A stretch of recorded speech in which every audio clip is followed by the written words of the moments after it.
Welcome into another episode of the Autzen Audibles podcast here on a Wednesday afternoon out here in beautiful Eugene. Weather's been nice. It's not going to be that way on Saturday, though, guys. Hate to say it. We're going to have some rain. It's that time of the week, though, to bring on a guest from the opposing program. We've got Nick Osen here, who covers the Badger beat for 24/7 Sports, does an awesome job. Excited to have him on. I wish we were talking about a game that maybe had a little bit more competitive nature to it, but we can get into some of the reasons why that's not the case. Obviously, as we get going here. But how's things out in Wisconsin right now, buddy? Yeah, Eric, they're interesting, which we will certainly get into a little bit. But, overall, life's good. I got some time to hang out with you over the summer. And I will tell you this, even, I'll let this be on the podcast. Unfortunately, not going to be out there this weekend, but very likely that I will be out in Eugene as Wisconsin basketball has a dual trip against the Washington Huskies. And then we'll be playing the Ducks. So we will have to get together if I can make it out there for sure. Let's do it. Absolutely. You send me details offline. We haven't talked about that. That'd be fun. But I think the natural place to start here is Luke Fickell, head coach of the Badgers, guy who came with a lot of fanfare, a ton of success at Cincinnati, hasn't completely translated to, I think, the results on the field in Madison that people expected. I know the athletic director came out and gave a vote of confidence of sorts on Monday.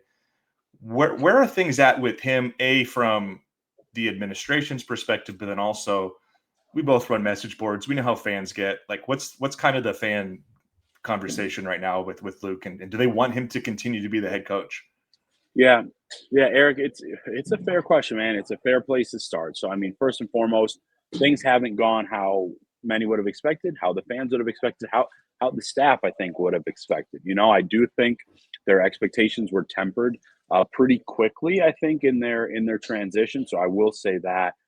But man, none of us thought that this year would be how it is, which I know we'll get into with the quarterbacks and injuries and things. So I would say, I don't think that it was just like a boilerplate vote of confidence from really the administration. I think they do still have that faith and belief and would like to keep Luke Fickell. A lot of reasons. Obviously, I think some of it, there are obviously financial aspects to it with buyouts and things, but I do think there are good relationships there. There's a trust there, and there's recognition that a lot of things have also gone against them, even outside of their own doing, which we will touch on. Like I said, the most important position in sports. Now, the fans, what I will say, I mean, you know me well enough. I'm an optimist. I try to keep things pretty smooth. They've been upset. I mean, I'm not going to lie to you, especially on your show. Like, if you take a look at our message board, they are upset. They're frustrated. They're pretty disappointed. I think it was the normal disappointment until a couple of weeks ago, and then really kind of what we saw against the game against Iowa. That was one that really kind of shook things up. Obviously, losing to a rival that was talked about all off season, getting shut out. I think that changed the tenor of a lot of fans. Now, all that to say, this is a great fan base. It's smart, it's passionate. They know football. They've been through a lot of good times, but also bad prior to that. Like, Wisconsin was not always good before Barry Alvarez. So I think there's a recognition that if things can be turned around, there's going to be this infusion of NIL, which not, to an Oregon level per se, but obviously things to be improved upon. I think they're going to make a couple new hires or kind of additions to the staff this offseason. And then you kind of got to go all in next year. So that's a long-winded way to say, I think some of those, what would we say, different parties, right? Administration, fans, I think they are split. I do think the players still have that faith and belief in the locker room. And we'll see what happens this next month. But obviously a night game at Autzen it doesn't get much harder than that. Yeah, let's go right to the quarterback thing, because I want you to get as in depth as you want to here, just to put into perspective, because I think there are some Oregon fans, probably a lot, that go, Wisconsin gave Oregon as good of a game last year of anybody. It was 16-13. It was down to the wire. I was there. It really felt like, man, this might be the game they lose. It felt like, too, at the time, kind of like a team that was going to play their best and not just roll over. And I don't want to suggest that they've rolled over by any means, but the last 2 weeks they haven't scored a point. I don't think they've scored a touchdown since the first quarter against Michigan. What's going on at quarterback there? Because it feels like it's kind of exactly what happened last year. You bring in a big time transfer quarterback, and unfortunately, injuries happen way too quickly, and then the season kind of gets sideways. Give us the full rundown here, Nick. Yeah, Erik, absolutely. So I'll say first, other than maybe the fourth quarter against Iowa, and again, I'm not saying that guys like rolled over, but I'm saying other than that, we have seen this consistent, sustained fight. So I do think oftentimes it's just been not enough talent, not enough execution. I will, not that you said it, but I will defend the guys a little bit because they are upset and still in this thing with QB. So man, it has been about as bad of situation as you could imagine. So it's like you get into a quarter of the season, a quarter of the first game, and starting quarterback Billy Edwards Jr. goes down. And so then they tried to kind of give it a go a little bit as he faced his old team against Maryland here at home at Camp Randall. And whether he wasn't fully ready or it was a re-aggravation, things have not been good and clear since. I didn't formally report, but I said on a radio show last week, I'm not sure you will see him again. I think that he hasn't been a perfect recovery.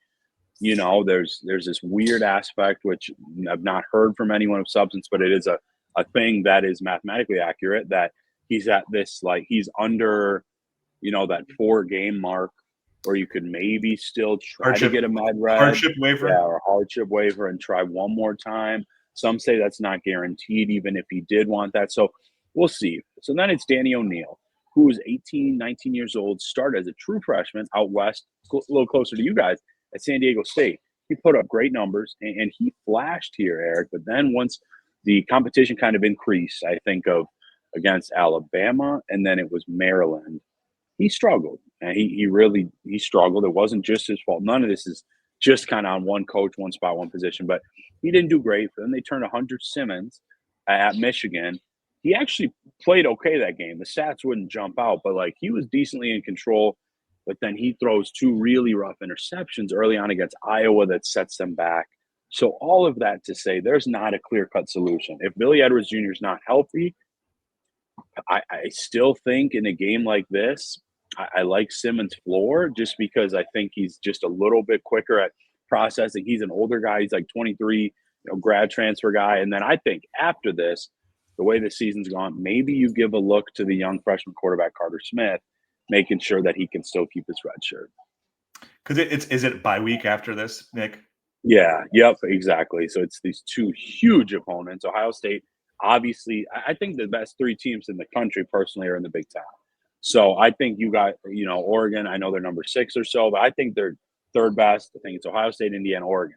And so Wisconsin plays all of those this year, which it is a really, really, really gauntlet of a schedule. But that's kind of where the QB spot is at. And then throw in the fact that you play Alabama in the non-con, it's like maybe you play the 4 best. Maybe Wisconsin plays the 4 best teams in the entire country this year. That's tough. So not necessarily a lot of clarity. Has Fickell suggested who will start at quarterback this week just to find a point there? Is there an idea? Yeah, he is not. I think that if Edwards was healthy, that'd be obvious. I don't think they're going to throw the young freshman in. So I think you'd probably lean Simmons, but I will say O'Neill is a possibility because Simmons also got dinged up in this last game against the Buckeyes. So there's just a lot of weird factors at play, man. What else is going on with the offense? Because when you think about Wisconsin football, you think power run game. I know that it's been a shift with Fickell. He wanted to kind of spread things out, get a little more spread offense. They still have a couple of pretty big time running back recruits. I know Dylan Jones is a redshirt freshman who's probably the team's most dynamic running back. But I was kind of, I guess, just looking at the base counting stats and not having watched a ton of Badger football, was surprised at just the no running back over 4 yards per carry, nothing that really pops off the screen. Is it as simple as the pass game's just kind of been non-existent? Teams are loading the box. It's making it tough on these running backs. Or is there something else going on there, Nick, with the run game? Because that was something that stood out looking at the stats. No, Erik, it's a great question. I could give you like 4 things, quite honestly. So the passing game or lack thereof hurts. Okay. They're missing maybe their best, certainly their highest ceiling offensive lineman. Kevin Haywood, left tackle, went down for the season. So they haven't been able to kind of fully fix that since he's been out. And that was several months ago before the season. I think that this wide zone run scheme, while I love the idea, and I don't blame, Grimes or the staff or the players.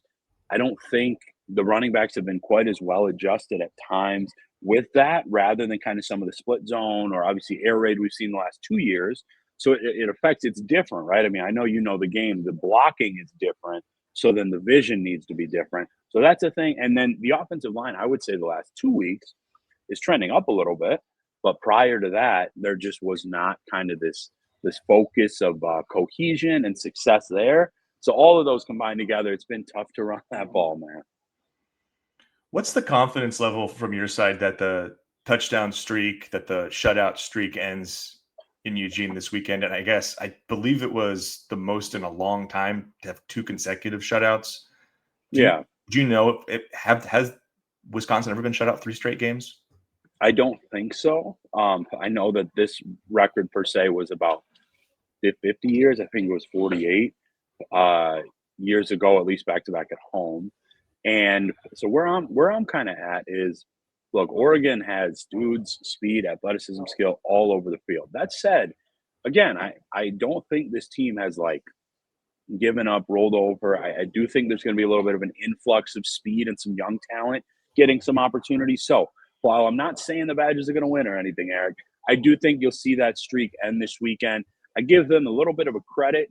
Obviously it's not a huge thing. Oh, they just would have lost by 30 or so, but they could have taken a cheap field goal late. They obviously elected to not send that message. So it's like they have moved the ball at times. I mean, they really have done that. I think the scheming has been good, but it's just the execution at those times when it matters most. The money downs has not been where it needs to be. And I know, again, I think Oregon could be a team that wins it all. So that is not a shot at the Ducks at all. I just think sometimes desperation breeds some success. Let's go to the other side of the ball here. Because while Wisconsin hasn't won a conference game, the defense has been like pretty solid throughout this. I was looking at some of the base counting stats. This is a defense that doesn't give up a lot of explosive plays, that is even kept, Ohio State to 34 last week. I think 37 is the most, right, against Iowa on the season. An Oregon offense that clearly can score the ball. What stands out about this Wisconsin defense, which clearly right now is the unit performing at a higher level? It is, and I'll even say in that Iowa game, essentially 2 pick sixes, essentially going against that unit. So that defense was fine till the end. I love 2 things that they did this offseason. They tried to get faster and more athletic on the edge. And I know in our question exchange, that's something you asked about, Mason Reiger, who's got a chance at the NFL, a transfer from Louisville. And then Daryl Peterson, a guy that's been around for years. He's had a nice year as well. Then up front, Erik, they put a lot of money, a lot of additions, a lot of focus into the defensive line the last 2 years. And this year we're through 7 now. So through 6 games, they were a top 10 rushing defense in the country. They were number 1 going through 3 or 4 weeks. So like that area has been much better, especially after being really, really rough last year. So that's kind of how that's worked. It hasn't been perfect, but when fans, and we know fans can complain about anything, but when they've come at the defense a little bit, I have pushed back because they've been in really, really tough spots all year. And I'm so impressed with their maturity, dude. Again, not everybody's going to leak things to the media, but they've been really mature and considerate and unselfish when we've spoken with them and when media has given them the chance to maybe give that type of soundbite. They've deflected all of that and taken their responsibility. Even now, Wisconsin 18th nationally against the run, giving up fewer than 100 yards. Like, I think that's one of the compelling parts of this game here is the line's 34.5. I think the expectation is Wisconsin probably doesn't score a ton of points in this game, but I will be curious to see what this Oregon offense is able to do, especially on the ground. Like, again, against a defensive front, like you said, that was one of the things that stood out to me just from afar, looking at the transfer portal resources that were put into that position group. I think, was it 6 or 7 front defensive linemen that they I think between D-line and kind of that outside linebacker edge, it was 6 guys. Yeah, it felt like that was a concerted effort, and I'm not surprised to see that there's been progress there. What about the secondary? Because I guess I ask about that. I know Ricardo Hallman's been around for a bit. He's a pretty high-end corner. I also know if you look at the defensive numbers here, that's considered, I guess, statistically the area that teams have been able to pick on a little bit. I know last week Sayin had maybe his best game as a college player. Yeah. What stands out with that group? Yeah, it's been tough, man, because I thought that could be a strength of the team. And Hallman's a really good player. He is, but he doesn't have kind of the high end speed. So sometimes that works against him. Preston Zachman, probably the veteran leader back there. Erik has missed the last 3 games, so that's been huge. So then you're leaning on, a D3 transfer in Matt Young, who is an amazing kid and who's a good football player, but maybe doesn't have some of the same measurables or experience at this level, obviously, right? That's through no fault of his own.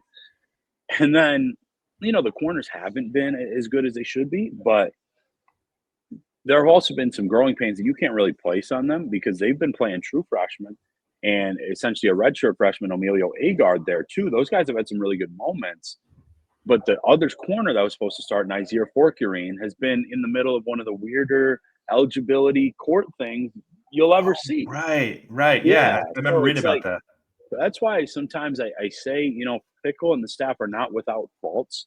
They wouldn't say that themselves, but all of these weird things add up, especially when the resources aren't necessarily being spent as they should have been. Now, as you saw with the AD statement, they're going to be flushing more into this, but it's like, man, with this schedule that has been out, you probably should have attacked that a little bit more if they had the resources.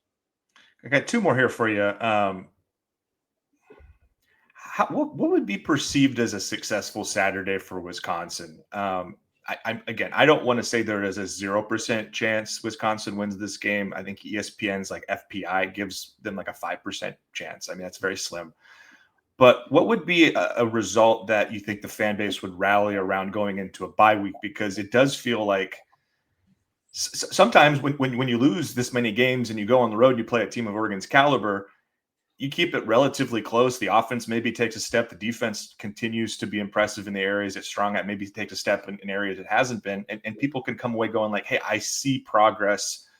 There's a light at the end of the tunnel. What would be, from your perspective, some of the things that are needed there to kind of satiate the fan base right now? Erik, it's an amazing question. I mean that. I know it's something we're writing about too. I'm excited to answer that one. So I think that first and foremost, keep it quote unquote competitive. And no, that's not just covering to me. I think that's keeping it within 3 scores, ideally, 3 or 4, certainly. Number 2, scoring the ball, obviously. A touchdown, you need to be able to do that.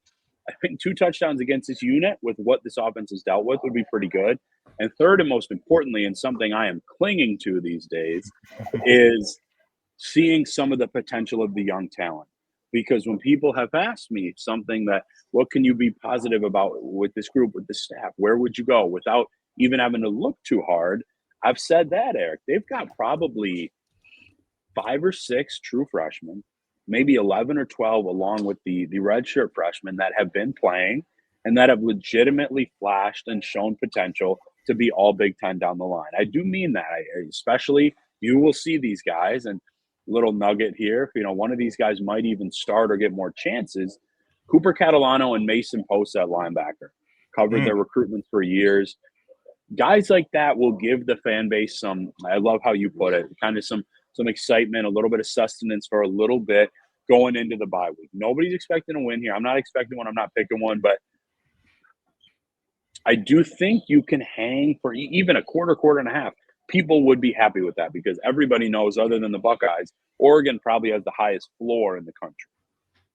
Last one for you. This is where you put on the prediction cap. Nick, what do you see happening here? You can give a score if you'd like. If you don't want to, totally cool. But where's your head at for this one? Yeah, I won't give an exact number, but it'll essentially lead to a score. I think Wisconsin probably gets 10. I think they snap the scoreless streak and then maybe get a late touchdown. I think the world of Dante Moore, so that's going to be really tough to stop him. I think he probably throws for 3. Ironically, Erik, I actually was the first 247 writer team-wise to actually talk with Kenyon Sadiq because Iowa State was deep with him as I was there. I think he probably has a good game because he is just a measurements freak. Obviously really tough to defend. Yes. Probably force 2 turnovers, and I would say second quarter Oregon starts to pull away. And probably a comfortable win, but one that does leave Wisconsin with a little bit of something to build upon those last 4 games. All right. I really appreciate it, Nick from Badgers 247. He is the man covering Wisconsin athletics. We will have him on maybe to talk some basketball in the spring. That'll be fun. And we'll also see a little bit of written content over on DuckTerritory.com. If that's your thing, if you just like listening to us, this is what you've got. And if you want to go ahead and look at some words, we'll have some of those over on the site as well. Thank you so much, Nick, for joining us here. And for those listening, talk to you later, folks.